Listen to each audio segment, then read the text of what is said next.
This has to be the right way.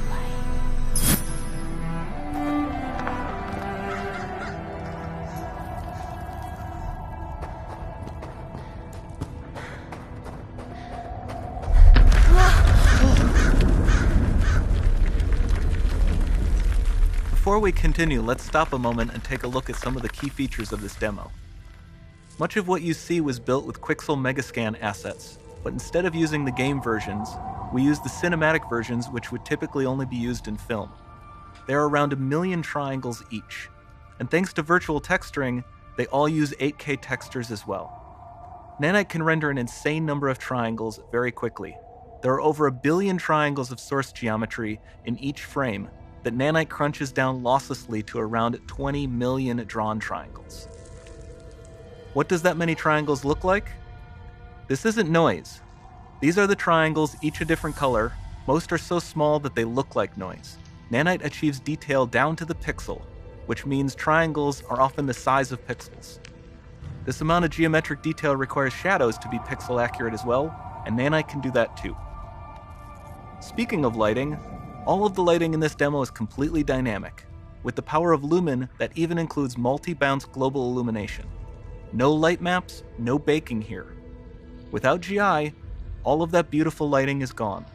With Lumen enabled, we can move the light and the bounce changes instantly.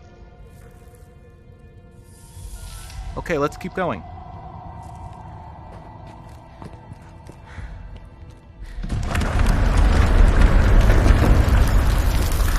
We've made some great additions to our audio system as well. Convolution reverb allows us to measure reverberation characteristics of real spaces, like actual caves that we sampled, and reproduce them in virtual spaces. Sound field rendering allows us to record and play back spatialized audio.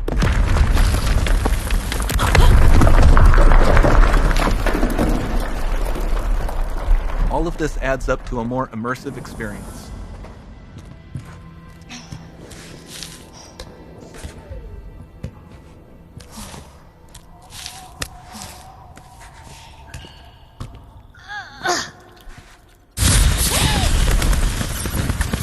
This swarm of bats was created with our Niagara effects system. Particles in Niagara can now talk to one another and understand their environment like never before.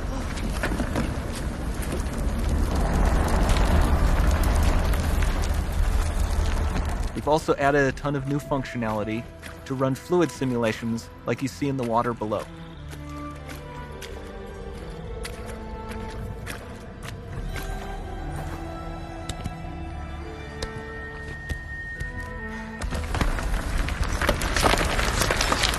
The demo runs on our chaos physics system. Here we are using it to accurately simulate the rigid bodies of the falling rocks and the cloth of her scarf.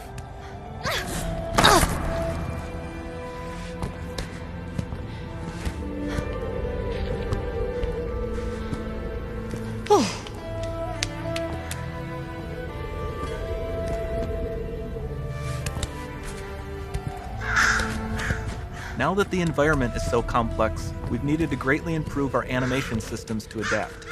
We've added predictive foot placement and motion warping, which dynamically modifies IK and body position to look more natural. For the character to more realistically interact with the environment, we've added the ability to trigger seamless contextual animation events, like her hand on the door. Looks promising.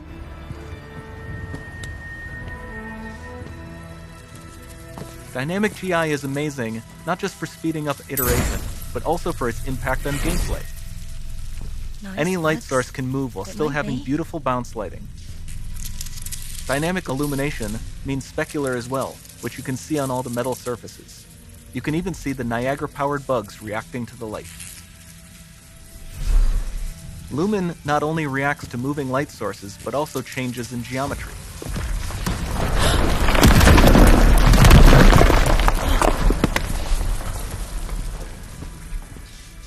Remember we mentioned high poly assets? This statue was imported directly from ZBrush and is more than 33 million triangles. No baking of normal maps, no authored LODs.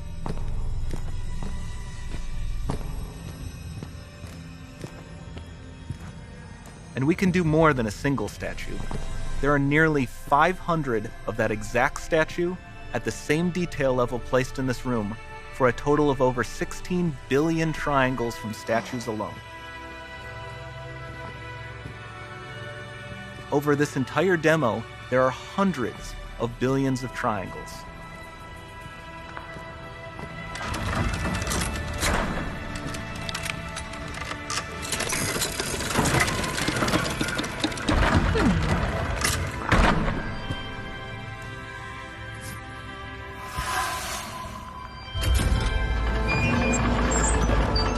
So with Nanite, you have limitless geometry, and with Lumen, you have fully dynamic lighting and global illumination, all running on a PlayStation 5.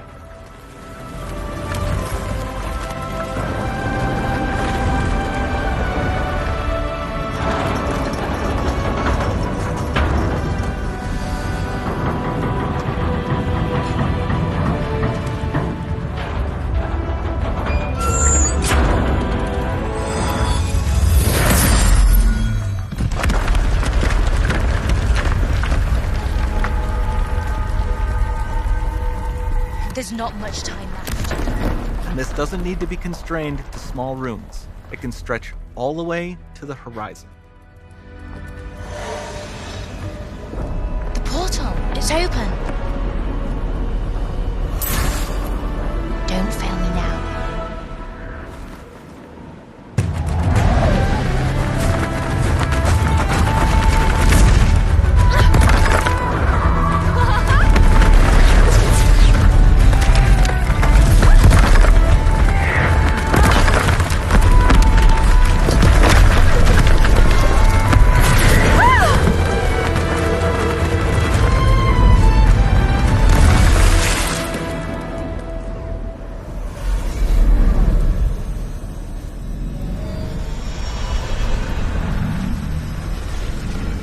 Time to see what's next.